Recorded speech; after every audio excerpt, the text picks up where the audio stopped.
قربانی کس پر واجب ہے؟ تو یہ یاد رکھیے، جس شخص کے اندر 6 باتیں پائی جائے اس پر قربانی واجب ہے۔ یہ 6 نمبر یاد کر لے بھائی، تبلیغ والے بھی 6 نمبر بتاتے، ہم بھی 6 نمبر بتاتے، تو ہے تبلیغ والے۔ ہمارے ایک استاد فرماتے تھے بھائی، سبق پڑھاتے تھے، وہ کہتے 6 نمبر کا سبق یاد کر لو، تو 6 نمبر یاد کر لو۔ قربانی میں 6 نمبر، 6 باتیں ہوں اس پر قربانی واجب ہے۔ نمبر 1، مسلمان پر قربانی واجب ہے۔ نمبر 2، آزاد ہو۔ پہلے زمانے میں غلام ہوتے تھے، آج کل نہیں ہوتے، لیکن کتابوں میں لکھا ہے پہلے زمانے میں غلام ہوتے تھے، جو غلام ہو اس پر قربانی واجب نہیں ہے۔ نمبر 3، عاقل پر قربانی واجب ہے، مجنون اور دیوانے پر واجب نہیں ہے۔ بالغ پر قربانی واجب ہے، نابالغ بچہ ہو، بچی ہو، اس کے پاس مال میراث میں باپ کا مال ملا ہو، ماں کا مال ملا ہو، تو اس پر قربانی واجب نہیں ہے۔ ہاں، ایک مسئلہ اچھی طرح سمجھ لیجئے، جو بچے اور بچیاں گھروں میں بالغ ہو گئے ہیں، 14-15 سال میں بالغ ہو گئے، اور ان کے پاس اتنے پیسے ہیں جو نصاب تک پہنچ جائے۔ ہمارے یہاں تقریباً 340 پاؤنڈ جس کے پاس ہو صاحب نصاب ہوتا ہے۔ عید کے دنوں میں اتنے پیسے ہو، اس پر قربانی واجب ہے۔ آپ کا بچہ اور بچی بالغ ہے، اتنے پیسے ہیں تو قربانی واجب ہے۔ چلو اگر اس کے پاس پیسے نہیں ہیں لیکن کپڑے اس کے پاس ضرورت سے زیادہ ہے، 15-20 جوڑے ہیں، جیکٹیں 10-15 آپ نے خریدی ہوئی ہے، 5-10 جوڑے ہمارے ان بالغ بچوں کے پاس ہے، اور ان سب کو جمع کریں، ضرورت سے زیادہ ہے، تو وہ تو 340 کیا، وہ تو 3000 پاؤنڈ تک پہنچ جائیں گے۔ ایسے بچوں پر بھی قربانی واجب ہے۔ یہ ماں باپ اس کا خیال رکھے۔ سمجھ گئے؟ 4 ہو گئی ہے۔ 5واں، مقیم پر قربانی واجب ہے، مسافر پر نہیں ہے۔ جو ان دنوں میں 10، 11، 12 ذوالحجہ عید کے دنوں میں مسافر ہو، اس پر قربانی نہیں ہے، مقیم پر ہے۔ کچھ لوگ پوچھتے ہیں جی حاجی لوگ جو مکے میں ان پر قربانی ہے یا نہیں؟ تو ایک تو جو حج کرتے ہیں ان پر حج کی قربانی ہے، قران اور تمتع کے اندر۔ کیا ان پر عید کی بھی قربانی ہے یا نہیں؟ تو یاد رکھیے، منا جانے سے پہلے، مکہ سے جب منا جاتے ہیں 8 ذوالحجہ کو، تو منا جانے سے پہلے اگر کوئی حاجی مکے میں 15 دن وہاں رہا تو وہ مقیم ہو گیا۔ اب یہ مقیم صاحب، حاجی صاحب، اب 8 تاریخ کو منا جا رہے ہیں، یہ حج کی بھی قربانی کریں گے۔ اور اگر یہ صاحب نصاب ہے، یعنی اس کی جو ضروریات ہیں، ضروریات سے نکال کر اتنے پیسے اس کے پاس ہے کہ وہ صاحب نصاب ہے، تو اس پر عید کی قربانی بھی واجب ہے۔ اب یہ حج کی قربانی تو وہاں کرے گا، عید کی قربانی چاہے وہاں کرے، چاہے وہ اپنے ملک میں کسی کو کہہ دے اس کے لیے کر لے۔ لیکن جب اپنے ملک میں کہیں گے تو سعودیہ اور پاکستان میں تو 1 دن کا فرق ہے، تو وہ پاکستان والے اس کی قربانی اس دن کریں گے جس دن پاکستان میں عید ہو، اور سعودیہ میں بھی عید ہو، تو پاکستان کے پہلے 2 دنوں میں تو اس کی قربانی کر سکتے ہیں، تیسرے دن پاکستان والی عید میں نہیں کر سکتے، اس لیے کہ اس دن سعودیہ میں 4تھا دن ہوگا۔ دونوں جگہ عید ہونی چاہیے۔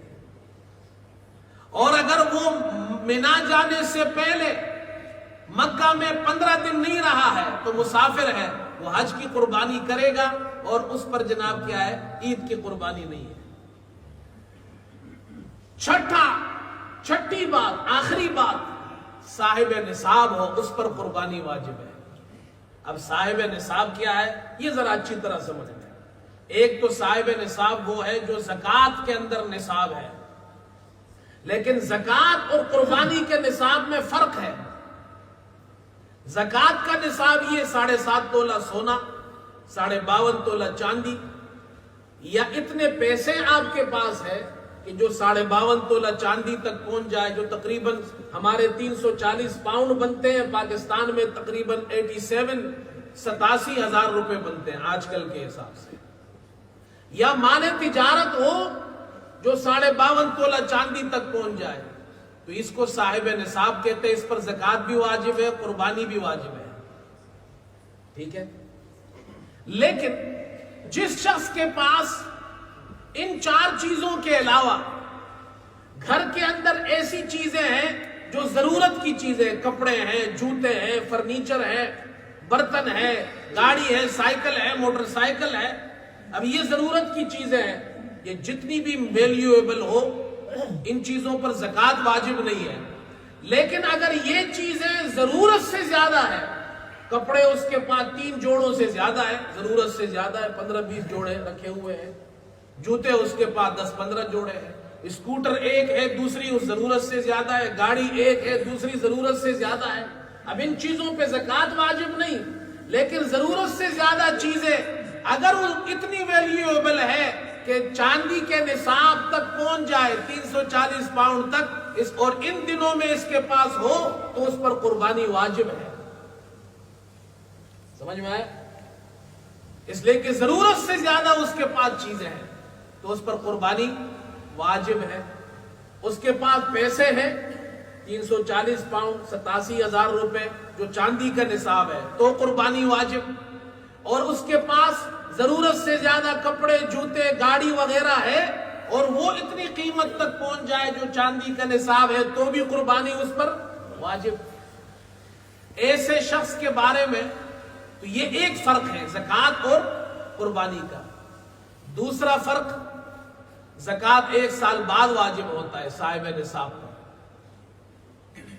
لیکن جس کے پاس یہ نصاب عید کے دن ہو تو اس پر قربانی واجب ہوگی، چاہے اس نصاب پر سال گزرا ہو یا نہ گزرا ہو۔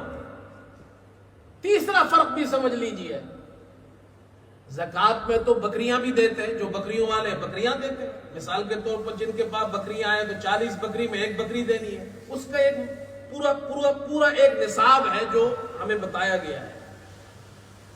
اب 40 بکریوں میں 1 بکری زکوٰۃ ہے، تو زکوٰۃ کی بکری اور قربانی کی بکری میں فرق ہے۔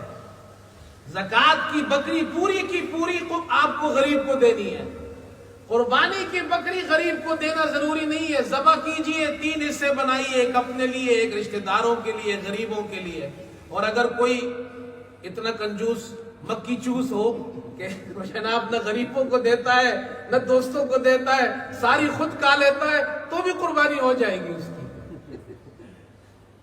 لیکن بھائی دینا اچھا ہے۔ میں تو یہاں لوگوں سے کہتا ہوں جو ہمارے آس پاس غیر مسلم رہتے ہیں ان کو بھی دو، اور دینا جائز ہے، ان کو بھی دے سکتے ہیں آپ۔ تو صاحب نصاب پر قربانی واجب ہے۔ یہ 6 باتیں جس کے اندر ہو اس پر قربانی واجب ہے۔